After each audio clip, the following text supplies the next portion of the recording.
किराएदार बेटा। उठ जा नालायक, सुबह के 8 बजने को है। तुझे एग्जाम नहीं देना क्या?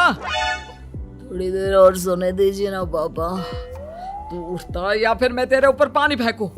रोज गधों की तरह सोता रहता है, पेपर की कोई टेंशन ही नहीं है। और एक हमारा समय था जब हम पेपर में फेल होने के डर से रात भर पढ़ा करते थे, सो ही नहीं पाते थे। तो क्या आप उसका बदला मुझसे लेंगे? मैं 15 मिनट बाद उठ जाऊंगा, आप प्लीज जाइए, मुझे डिस्टर्ब मत कीजिए। इतना कहकर रौनक रजाई ढककर फिर से सो जाता है। तू वैसे नहीं मानेगा, रुक मैं अभी पानी लेकर आता हूँ। बस फिर क्या था, इतना कहकर वो भागते हुए बाथरूम में जाते हैं और पानी की एक बड़ी सी बाल्टी लाकर रौनक के ऊपर फेंक देते हैं। पानी पड़ते ही रौनक झट से उठ जाता है। ये आपने क्या किया पापा? अब तो उठेगा नहीं तो यही करना पड़ेगा ना। वैसे थैंक्स डैड, आपके कारण ना अब मुझे नहाने की भी जरूरत नहीं पड़ेगी। चलिए अब आप माँ से बोलकर मेरे कपड़े निकलवा दीजिए, तब तक मैं ब्रश कर लेता हूँ। वैसे कल ना आप एक काम और करना, नहलाने के साथ साथ मुझे ब्रश भी करवा देना। ये ब्रश करने में ना मुझे बहुत आलस आता है। रौनक की बातों से अरविंद का मुंह खुला का खुला रह जाता है। वो अपनी पत्नी कमला के पास जाता है और रौनक की हरकतों के बारे में बताता है, जिसे सुन उसकी पत्नी हंसने लगती है। तुम अपने बेटे को समझाने के बजाय हंस रही हो। रौनक बच्चा है, धीरे धीरे सुधर जाएगा। आप क्यों उसके पीछे पड़े रहते हो? अभी नहीं सुधरेगा तो कब सुधरेगा? 10वीं क्लास में है रौनक, वो अब कोई बच्चा नहीं रहा। अरविंद के इतना बोलते ही वहाँ रौनक भी आ जाता है। क्या डैड, मैंने आपको एक काम दिया था, वो भी नहीं हुआ आपसे। अरे क्या हुआ बेटा? माँ, मैंने डैड से बोला था कि वो आपको बोलकर मेरे स्कूल की यूनिफॉर्म निकाल दे, लेकिन मेरे पीछे पड़ने के अलावा इनसे एक काम ढंग से नहीं होता। देख रही हो कमला, देख रही हो अपने लाडले को? अरे आप चुप रहिए जी। चलो बेटा, मैं तुम्हें कपड़े निकाल कर दे देती हूँ बस। ऐसे ही साल पर साल बीतते जाते हैं, लेकिन रौनक के रवैये में कोई बदलाव नहीं आता।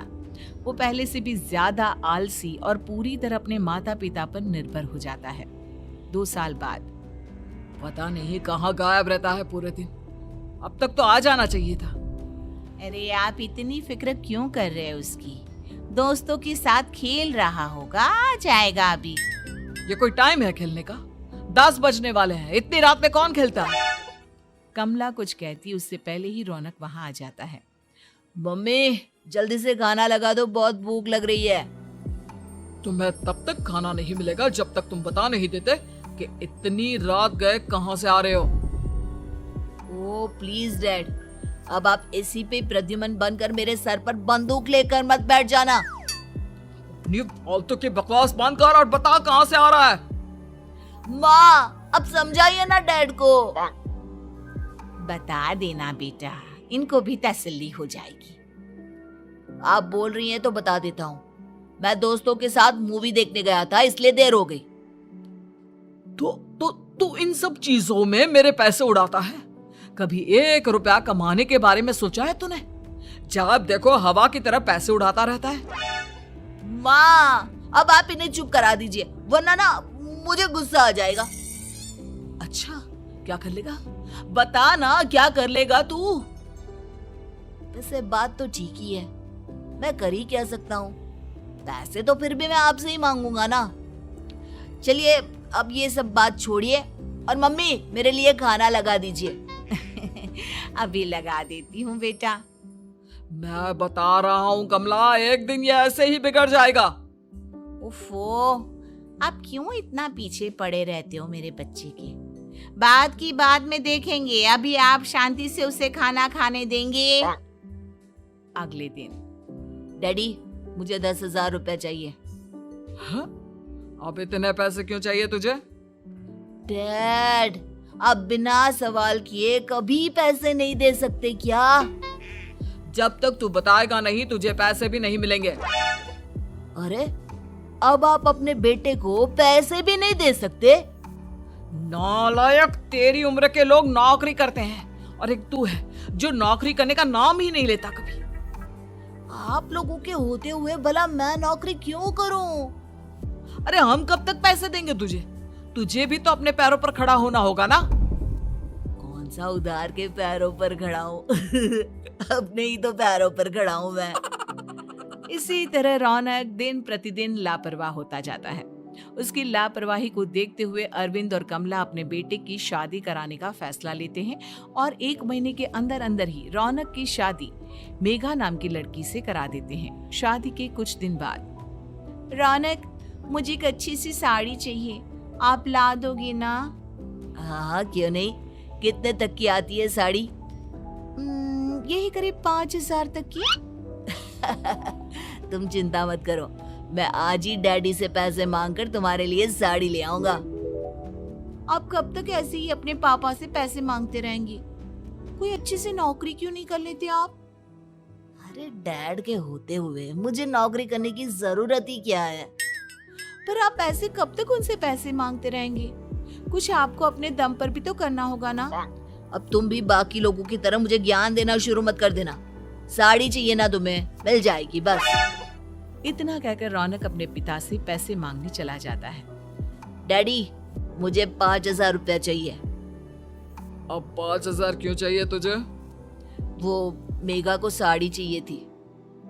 अरविंद आगे बिना कुछ कहे चुपचाप उसे पैसे निकाल कर दे देता है। कुछ दिन बाद, तुम्हें नहीं लगता कमला, रौनक हम पर पहले से भी ज्यादा डिपेंड हो गया है? मुझे तो अब उसके भविष्य की चिंता होने लगी है। कल को हमें कुछ हो गया तो वो क्या करेगा? काश तुमने पहले ये सोच लिया होता तो आज हमारा बेटा इतना लापरवाह नहीं होता। तब मुझे कहाँ पता था कि मेरा लाड़ प्यार उसे इतना बिगाड़ देगा कि वो इस हद तक लापरवाह बन जाएगा। कोई बात नहीं, अभी भी देर नहीं हुई। मुझे पता है उसे कैसे सुधारा जा सकता है। कैसे? अरविंद कुछ कहता उससे पहले रौनक वहां आ जाता है और पैसों के लिए हाथ फैलाने लगता है। डैड, मैं और मेघा बाहर घूमने जाना चाहते हैं। अरे वाह, ये आज सूरज कहाँ से निकला है? Dad please. अच्छा चलो अब मुद्दे की बात करो। मुझे अब 25,000 चाहिए। अब तुम्हें 1 रुपया भी नहीं मिलने वाला। अगर तुम्हें पैसों की इतनी ही जरूरत है तो कोई ढंग की नौकरी कर लो। मम्मी, आप कुछ कहिए ना डैड को। बेटा, वो गलत क्या बोल रहे हैं? ये सब हम तेरे भले के लिए ही तो कर रहे हैं। मम्मा, मैंने बताया ना आपको, मुझे नहीं करनी कोई जॉब वॉब। तो ठीक है, निकल जाओ हमारे घर से। तुम्हारे जैसे लोगों के लिए मैंने ये घर खड़ा नहीं किया है। जितना ये घर आपका है ना, उतना ही मेरा भी है। मैं कहीं नहीं जाने वाला। जाना तो पड़ेगा ही तुझे, क्योंकि अब मैं तेरा कोई भी खर्चा नहीं उठाने वाला। ठीक है, मत उठाइए मेरा खर्चा, मैं अपने दम पर भी जी सकता हूँ। तो बेशर्मों की तरह अब तक यहाँ क्यों खड़ा है? अपना सामान ले और निकल जाए यहाँ से। रौनक पैर पटकते हुए वहां से चला जाता है। घर से निकालना जरूरी है क्या उसे? बिना पैसों के कौन रखेगा उसे किराए पर? अगर उसका भविष्य सुधारना है तो हमें अपने दिल पर पत्थर रखकर ये कदम उठाना ही होगा। दोनों बात कर रहे होते हैं कि रौनक अपनी पत्नी के साथ एक बड़ा सा बैग लेकर घर से निकल जाता है, लेकिन घर से बाहर उसे कोई भी मुफ्त में अपने घर किराए पर नहीं रखता। अंत में थक हार कर वो फिर से अपने घर चला जाता है। क्या हुआ? थोड़ी देर पहले तो दहाड़ते हुए घर से निकला था, अब क्या हुआ? नहीं रखा ना किसी ने तुझे किराए पर? डैड प्लीज, मैं कुछ दिनों में कोई अच्छी सी नौकरी शुरू कर दूंगा। आप तब तक तो हमें रख लीजिए प्लीज। सुबह से रात हो चुकी है लेकिन कोई हमें रखने को राजी नहीं है। अब आप ही बताइए, इतनी रात को मैं मेघा को लेकर कहाँ जाऊंगा? ठीक है ठीक है, बहू की वजह से मैं तुझे घर पर रख रहा हूँ, लेकिन तू इस घर में एक बेटे की नहीं बल्कि एक किराएदार की हैसियत से रहेगा। 3 महीने है तेरे पास। इन 3 महीनों के अंदर अंदर मुझे तेरी पहली तनख्वाह हाथ में चाहिए, समझ गया? पक्का डैड, इन 3 महीनों के अंदर अंदर तो कोई बढ़िया सी नौकरी ढूंढ ही लूंगा मैं। ऐसे ही धीरे धीरे समय बीतने लगता है और अरविंद के दिए 3 महीनों में से 2 महीने बीत चुके होते हैं। पापा जी ने हमें 3 महीने दिए थे, जिसमें से 2 महीने तो बीत चुके हैं। अब ये आखिरी महीना बचा है। अरे तुम चिंता मत करो, आज मेरा ना 2 जगह इंटरव्यू है, दोनों में से कहीं ना कहीं तो जॉब लग ही जाएगी। अच्छा, all the best. Raunak interview के लिए निकल जाता है, जिसके बाद शाम में रौनक घर आता है। कैसा गया इंटरव्यू? आपकी नौकरी लगी या नहीं? अरे पहले सांस तो ले लेने दो अच्छे से। बताइए ना, मुझसे तो जरा भी इंतजार नहीं हो रहा है। वो दरअसल बात यह है कि मेरी नौकरी तो लग चुकी है, लेकिन पैसे बहुत कम है। कितने पैसे हैं? 15,000। इतने में अरविंद और कमला मिठाई का डिब्बा लेकर आ जाते हैं। बधाई हो बेटा। हम जानते थे तेरी जॉब जरूर लगेगी। लेकिन मेरी सैलरी बहुत कम है मम्मा। कम है तो क्या हुआ, धीरे धीरे बढ़ जाएगी। हाँ बेटा, हम तो बस चाहते थे कि तू अपने पैरों पर खड़ा हो जाए। मतलब अब आप मुझे घर से नहीं निकालेंगे? नहीं, ये सब हमने तुझे जिम्मेदार इंसान बनाने के लिए किया था। Thank you mummy papa. अगर आप दोनों ऐसा नहीं करते तो मुझे कभी अपनी जिम्मेदारियों का एहसास तक नहीं होता। आज आपने मुझे सिखा दिया कि इंसान का अपने पैरों पर खड़ा होना भी जरूरी होता है। इतना कहकर रौनक झट से अपने माता पिता के गले लग जाता है और अपनी कमाई की पहली तनख्वाह वो अपने माता पिता के हाथ में सौंपता है। इस तरह रौनक एक गैर जिम्मेदार व्यक्ति से एक जिम्मेदार व्यक्ति बन जाता है।